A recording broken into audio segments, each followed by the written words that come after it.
All right. This week we're going to be talking about mediumship. It's a hot topic, and I'm really excited to talk about it because mainly there are so many interpretations of mediumship. We just feel like it's a great time to dispel some of the mediumship myths and answer some questions about how it all works. Like, how do we connect with our loved ones in spirit, and in what kind of ways do they come through? There's so many questions surrounding this topic. And of course, we don't know it all, and we're always learning and growing into the next thing. But we have some pretty grounded answers that may take some of the fear out of it, if there is any. So I think Carol, being the forever teacher, is a great one to kind of kick this off with anything, really, because we can talk forever. We can talk forever. So I think we just start with, well, what is mediumship? What do we mean by that? Because a lot of people are familiar with the word psychic, but not as familiar with the word mediumship. And they are two different things. Psychism and mediumship are two different things. So just the quick answer about psychic work is if I'm reading your energy. If I look at Tracy and say, oh, what's going on with Tracy today? I'm reading what's going on with the living person. But mediumship is reading the energy of somebody who has passed over. So your loved ones in spirit, your grandmother, your parents, whoever it is you have on the other side. That's a simple explanation for what that is. And our job as a medium is we are in the middle. Get it? We're the medium in the middle between the spirit world and the world of the living. All we have to do is feel that energy and kind of put it into words for the person in front of us. We call that the sitter or the client. Put that energy of the person's spirit, what they're giving us, and say, here's what we're getting from that person to you, the sitter. Do you understand that information? And the three of us here work as evidential mediums. So we like to present evidence of the person in spirit in terms of, oh, well, they had 5 children, or they worked as a mechanic and he's took a trip to Paris once and never stopped talking about it. Things like that, so that you will recognize the person, rather than being the kind of medium who is more like, oh, I see somebody on the other side and I know they're surrounded by beautiful butterflies and things like that, which is nice, and they very well could be. We want the evidence of the living person. So that's maybe the best way to describe what mediumship is. Carl, how do you get that evidence? So how do you get those messages from spirit? Yeah, so we all have our 5 senses, right? We see, smell, hear, taste, feel, and we know. And, they call that the sixth sense. What do you know? And you can't really explain that, how you can teach somebody how to know something. But you have those senses physically as a human, but you also have them internally, let's say, as a way to connect with the world of spirit. Because people who have passed over, their energy still exists, but they don't have the physical human body anymore. So they can't talk with the voice box, and we can't communicate with them that way. So what they do is they use our internal senses to give us information. So I always say, picture the Eiffel Tower in your mind. You're picturing that, but I guarantee you, we all have a different picture in our mind of what it looks like. Somebody made it gold, somebody made it silver, somebody put a star on top, let's say. So it'll be very different for all of us, but we're not actually really physically seeing it anyway. It's an idea in our mind. And it's the same if I say, hear the song Happy Birthday in your mind. You all know it, you all can hear it, but you're not really hearing it. It's not in the room. Nobody's singing in your ear. So this is the way spirit communicates with us. They call it the imagination space, because they don't have another way to communicate with us other than giving us impressions and ideas. And also they can give us feelings. So we might feel something physically in our body. Oh, I feel like I'm having trouble breathing. Or you might just say, oh, I'm feeling some goosebumps. What does that mean? Oh, I know that she always was really cold. So they'll communicate in whatever way they can, but we as the medium are noticing and paying attention to that the spirit world is giving us.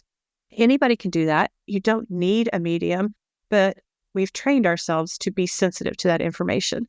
And you can be trained too. Anybody can learn to do this. So a lot of times people go to a medium because they don't quite have that sensitivity developed for themselves, or they just find it nice to have somebody else bring them that information. But that's how it works.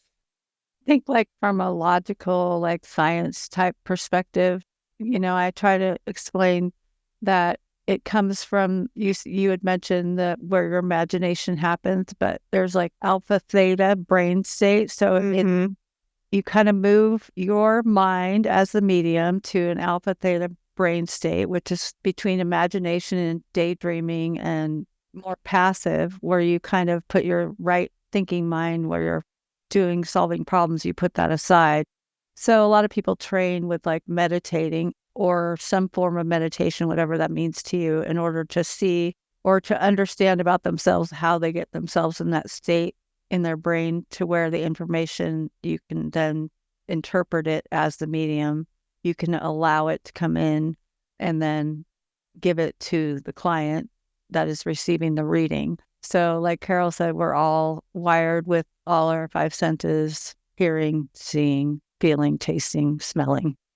And so as a human, anybody can access this state and speak to their loved ones, animals included, any living thing, in spirit, by learning to train their brain to go to this certain state where you can allow the information to come in.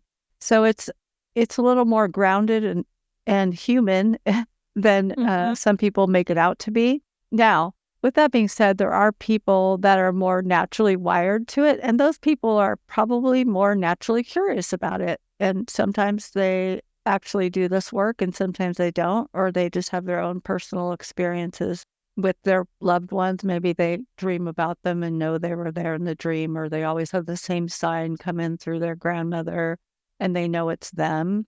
Some people do it more in a professional manner, but at the end of the day, I think we want everybody to know that it's part of being human. It's part of your existence. It's part of everybody, that this is accessible to anybody. Sure, because everybody daydreams, right? Everybody gets in that sleepy state where they're kind of half awake and half asleep. That's the state of being where you reach your mediumship, where you reach that energy to communicate with spirit. So you're doing that naturally without even realizing that you're doing it. So then the next step is to feel, oh, what else is out there? Or what information do I feel like just dropped into my head? And that's probably happened to everybody too. You're driving along and all of a sudden you had this idea of, oh, I should go buy a new piece of jewelry for myself. Whatever it is, it doesn't have to be something outstanding, but you get these drop-ins, you get those, and it may very well be from your guides, your spirit, loved one in spirit, saying, hey, go treat yourself to this piece of jewelry. You deserve it. I know we all doing this work have experienced people come in for a reading and there's like big myths or fears around like, are you reading my mind? And somebody told me my person hasn't crossed over. One I get, Tracy, from people who are new to mediumship students, they are frequently worried about, do I need to protect my energy? Is something bad going to happen if I do this work? Is somebody going to possess me? In any kind of thing along those lines. My answer is no. You are in charge of your own energy. You can protect your energy yourself. But also, I feel like we're at one with the universe and we're all sharing that same love. We're not sharing the hate. And once we've passed over, we become pure again. We're not human. We don't have those same feelings. We don't have those same emotions. So that's who I'm working with. And some people call it the light, the universe, the one, whatever it is you want to call it. I'm working with the light. And so I don't feel like I need to protect myself from what's better than me. They need to protect themselves from me more likely, because I'm not perfect. There's the human again. Oh my gosh, everybody get your shield up. But I don't really think they think that. I don't feel like there's any protection that is needed for ourselves. I puncture a hole in that for people because fear doesn't exist in spirit. Fear is an ego-based, and the ego is only here in this reality. So always remember that spirit is pure love, right? There's none of those negative emotions. And also fear is false energy appearing real. Yeah. That's why it often happens in our head, because we have these narratives. It's not even real energy. It's not in front of us. So it's false, but it appears real because it's in your head. So that would never come from spirit. There should be no fear around it. That comes from a lot of organized religion, certain people having certain narratives and ideologies to throw forward, right? none of us have ever had experience of that, and we have no fear. And I feel the energy of that love when I'm working with spirit. It is so fulfilling. You can't even imagine unless you've done that. You can tell that this is something wonderful. You know, a lot of our audience are not mediums or don't have experience with seeing a medium. So for the sake of like somebody who's in grief and is kind of wants to do it, but they're afraid because, maybe the last thing you said to your person wasn't that great, or you feel like you didn't say the right thing to them before they passed, or you didn't go visit them. I mean, we've heard it all, I think, as mediums. When people come in for a reading, there's a fear around it if they don't know what to expect. Mm-hmm. There's a fear that, their person is seeing them maybe like they lost their husband and they're dating again, and they're worried about that. So there's all these judgments that people put on themselves, especially when they're in a space of grief and they're looking to be with their person. Maybe they're still confused and really navigating all of that. That could maybe keep them away from getting a reading, or wondering if it's going to make them feel worse. Maybe they didn't get along with their dad and now their dad's in spirit, or the relationship is complicated. So I kind of want to talk about those things. And back to what Anthony and Carol was saying, it's all love. Like we, at least Carol, Anthony, and I, and a lot of mediums we know, come from this space of love and belief that spirit wants you to be whole. They want you to live your life. They love you. Even though they're not in the physical form anymore, they want you to feel supported, and they are here supporting you.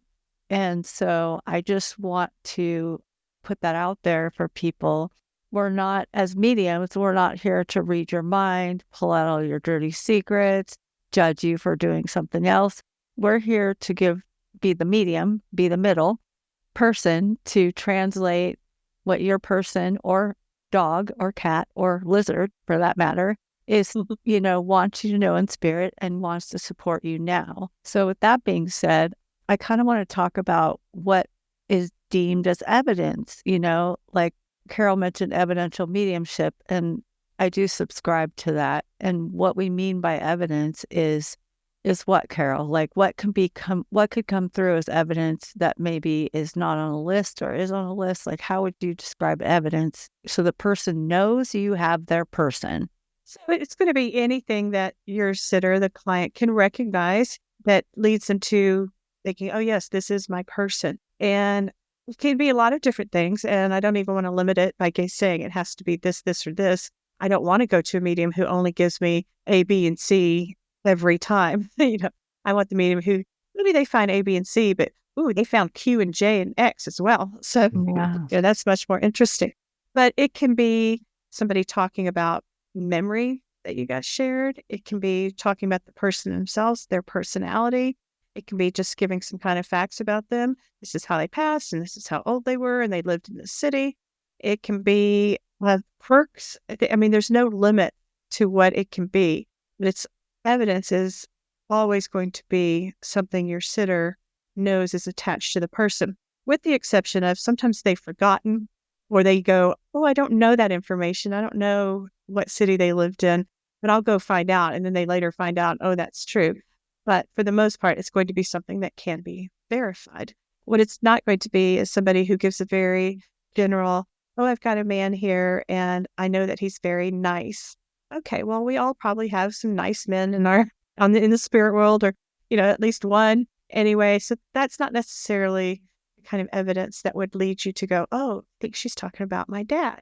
Because maybe you're thinking of your granddad and your dad and your uncle and your friend, right? So the evidence will be something very distinguishing about that person, something unique about him. Yeah. And we don't even know as mediums, like it's amusing to us and magical to us when we allow the information to come through and then like some quirky thing comes out. We're just like, they want to talk about a monkey, like, and you're, what is that? And the person gets really excited, like, oh my gosh. So yeah, I mean, that stuff is really cool. Do you want those extra things, those memories or those pieces of information that really hit home, right? They're not just descriptive. Oh, I have a guy here, he's tall, he's in his 50s, that type of thing. I like stuff that gets personal for the sitter as well. Mm-hmm. Because I want them to feel that kind of emotion, that energy from their loved one. The essence of the person is what I call that. You want your client to feel like their loved one really is right there in the room with you guys, and they are. But you want your client to feel that through these memories that you're bringing forward, through these ideas and this personality that you're describing. Let them know, oh, yes, for sure, my person's here. Because how in the world would the medium know that information if the loved one wasn't sharing that with them? Yeah. Because we are actually doing this from our hearts too. We want to share that experience with you because we all needed that at one time, and we still do. We still love to get readings ourselves, but we understand the value of bringing that peace and comfort to somebody, and we want to do that authentically. If you are thinking of getting a reading ever, really the best thing is to let go of expectations. Expectations could close the energy. So it is a communication between the medium to spirit and to you. So you, as the person getting the reading, has to be just open to what your person in spirit wants to tell you. And some mediums will let you ask questions. If you have burning questions of your person in spirit that you just need to know an answer to, we've always say, like, it doesn't guarantee they're going to answer it. And oftentimes they answer it before you even ask the question because your energy is fueling it. But sometimes there's also things you're not meant to know. But I think that it's just really important if you're considering getting a reading that you are open to not expecting, name, rank, and birth date of your person. Because if you were going to see your person again, would you want to have that list, or would you want to talk about the time you went to the beach and the dirt flew in the window, or would you want to talk about this was their name, this was their job? Sometimes that'll happen, but it's the whole thought around expectations that could really close the energy off to not have a smooth reading. What do you guys think about that? Well, you forgot to add the secret code word to that list. Oh, yeah. The lotto numbers, too. The lotto number. I have done that with loved one where I said, if I go before you, I'm going to come back and say this, or you're going to come back and say this. But like Tracy said, if you then go in with only expecting that, it's almost like you don't hear the other stuff because you have a list of things in your head that you want to hear. And then if you're not open, you may actually miss when he spoke about an experience, or you'll be so caught up in your list that you almost say, I don't know, I can't remember. You forget about it. But it's like if you're more open, you can almost remember that in the moment, is what I feel. And then the story can be added on to. You might get more and more. Whereas if you just shut it down that I don't know, well, then spirit is going to have to move on to the next topic, so to speak. Yeah. Yeah, good point. I had my own personal experience with that in a couple of ways. I wanted to go back to when Tracy was talking about the fear that people might have of going to a medium, that we might find out all their secrets. We're not mind readers. So I just want to say that. I think Tracy said that. I want to emphasize that. So I want to say I had that experience too, because I had a lot of fear around going to medium when I wanted to hear from my son. And I was afraid that there were going to be things that I didn't want to hear about. Is he going to bring this up? Is he going to bring that up? What is he going to say? I have no idea. And I went to a really good medium. I was really lucky to get that right off the bat. And she very much worked out of love and light as well, and did not bring up anything uncomfortable. So that right away, she made me feel comfortable right away when I first went in. But I had arranged 2 secret code words with my son. It's like, you bring up one of these 2 things, I'll know it's you. I didn't get either one of them. Neither one. And I didn't care, because right off the bat, she had brought forth other kinds of information, and she kind of eased into it. And she brought things that were very specific that I definitely knew it was him, and I very much felt it and felt his presence. And I was just so grateful for that. By the end, I'd forgotten about the code words, one of which was a name. And we were done with the reading, and she's actually walking me out the door. We're at the door. I'm stepping out of the door, and she goes, "Oh, who's so-and-so?" Was my name that I had given us. Bring it. It's like, oh my gosh, that sealed the deal. But I already had sealed the deal anyway. And the 2 things, of the 2 code words, let's say, that I gave my son to bring, over the years, And I've had many students, many readings, many as a student, too many to count. Those 2 words have come up maybe less than 5 times. So I don't count on it to always happen anymore. It's fun when it does, but your mediums can bring you other information that's just as valid. So don't hang your hat on, I have to have those things, or you'll miss out on a beautiful experience. Yeah, and some of the best evidence is like really unexpected. Like, I know that maybe people that don't know a lot about mediumship, you'll see all the big names, they're great in their own way. And you'll see like they do it a certain way every time. But my favorite things are like the funny, weird things that come through that we don't know what it is. And if you're expecting like their job and where they went for work every day and how they, read the paper every day at 5 and whatever, that may be an amazing piece of evidence for you. But sometimes the funny or heartfelt things that come out of nowhere, you don't want to close off to that. Like Carol was saying, like, you don't want to miss out on the beautiful part of the experience by having the expectation with the code words or what you're expecting. Again, expectations from the reading. We should clarify that a medium's intention and belief on what they can connect with will also influence the reading, because you're on about there. You read my mind, yeah. I'm getting you back. Like, she took a topic off me earlier. But you see there, like, so certain people will do it a certain way, and there's nothing wrong. Honestly, I have no judgment on anybody. And I like, it's not easy as well to put yourself out there and be a medium, right? So I have no judgment on anyone.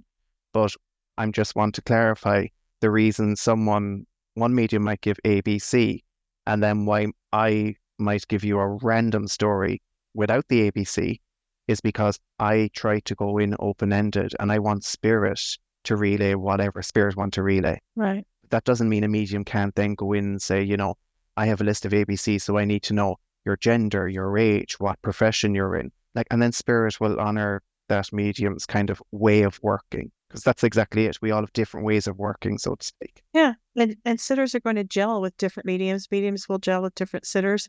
So if you find yourself, you had a reading and it wasn't as great an experience as you wanted, find another recommendation for somebody, because, there is an energy between the medium and the client.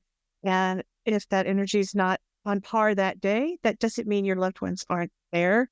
Doesn't mean that you can't have a reading where you get kind of different information. So there is a lid for every pot. There is a medium for every sitter. So you will find them. Yeah.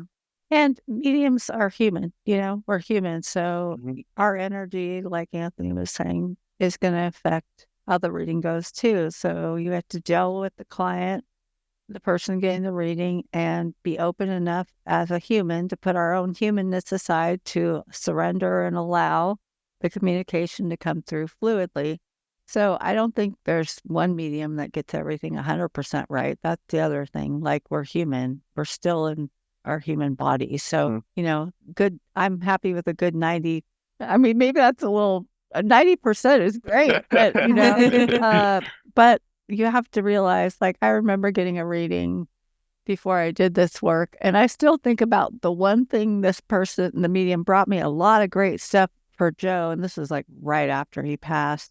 There was a lot of really good information, but there's one thing that I still can't place. And I still think about it sometimes. So even as I'm telling the audience this, as people that might get a reading, like, we don't know what's going to affect people, but we also have to realize that we're human. We may be a medium giving a reading, but you equally can do that with your loved ones. But maybe not every little thing is going to resonate.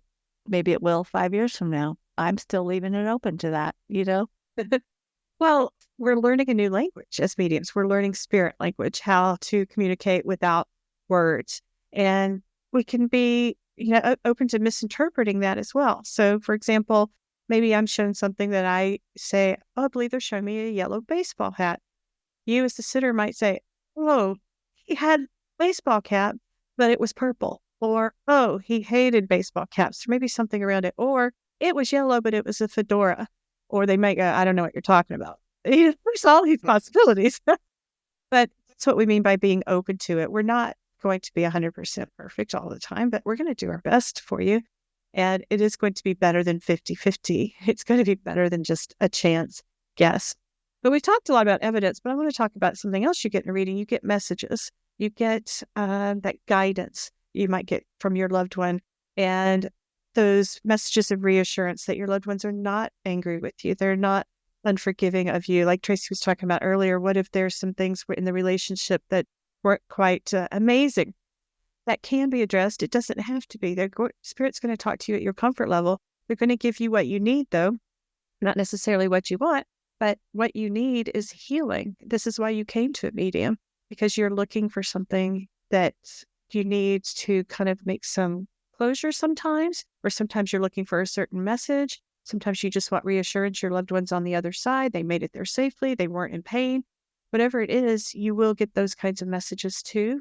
So it's not always just the facts and figures of your person. Isn't it funny? I say for dogs, you get the dog you need, not the dog you want, right? Because the dog will help you self-develop. And then spirit, again, you get your messages, and it's like, no, you get the messages that you need, not necessarily the messages you want. And obviously as well, sometimes you get the ones you want, but it's that openness that we were speaking about a while ago. Right, because you might want the lottery numbers, but you're not getting them. That's right. That's right. I like that you gave the example a while ago with the yellow hat, because at the time I was also thinking spirit can only work with what's in the medium. So spirit are using my experiences, different symbols that I might have, but everyone is unique. So what I will interpret a meaning from one symbol, you might interpret a different meaning from it. Yes, I think that spirit does work through our experiences. I also think that they can work through anything, even if we haven't experienced it. Sometimes you could bring through a language, a word in a language you've never spoke. So I don't know if I totally believe that it's just through our own Rolodex of things, but really everything, I do agree, like everything is going to mean something different to somebody else. So like with the yellow hat, like for me, it would have been like, oh, I thought about my Aunt Mary at Santa Anita racetrack with the yellow hat. So I might have said racetrack when I saw that yellow hat. You know what I mean? Like, so we are all different as mediums, but really they utilize our human like awareness of things and how we as the human interpret them in order to translate them for the client getting the reading. And so it's a bit like Pictionary and charades and all at once that we have to kind of decipher what it means to us so that we can relay it for spirit for their person. And it's not always 100%. And sometimes gets a little muddy, but we usually get there. Like the person getting the reading is open. We can, if that's not the yellow hat, then we can kind of, as a medium, go back and try to re-understand what spirit was giving to us in another way, or ask them to give it to us in another way. So sometimes it takes a little patience and to try to get it the right thing said to be understood or whatever, you know? Yeah. I will say the more open the sitter is, the more engaging they are in the reading, higher the energy is going to be. And, the reading will flow so much more nicely if you are open to, okay, well, I'm okay with it. It's not quite right. I'm pretty good with that hat because, yeah, he sure loved hats. And I expected him to bring up a hat even though we said don't have expectations. You're not surprised he brought up the hat. You're going to have much better feeling when you leave the reading of, yes, that was their person. If you are okay with the hat's not quite perfect, but it was there. And so I'm going to take that as, yes, he was definitely there. Because it's not like the evidence she brought instead of the hat. You didn't say, oh, well, his favorite thing in the world was the baseball bat. What, he did never play baseball, right? So you got the hat. Be happy with the hat. There are a lot of mediums out there, and, somebody you trust may recommend one, which is always good. But I think I'm just going to say ethics are really important. What do you think about that, Anthony? I subscribe to everyone's a medium. So yes, there will be some people out there that are intuitive and they might have good intentions behind the work that they do in that regard. One thing that drives me insane, and let's use that as an example, when I hear things about like, oh, the Catholic Church did it centuries ago, your loved one is stuck in purgatory, or you need to pay for certain thing to be done so that your loved one can move on in spirit, or that, like, I'm sorry now, but that is complete and utter Yeah. horseshit. And that really pisses me off because people are taking advantage of someone for that. Mm-hmm. So I think if you come across something like that and you have any doubt or fear, rather than just, let's say, jumping in, I would say, go and get a second opinion.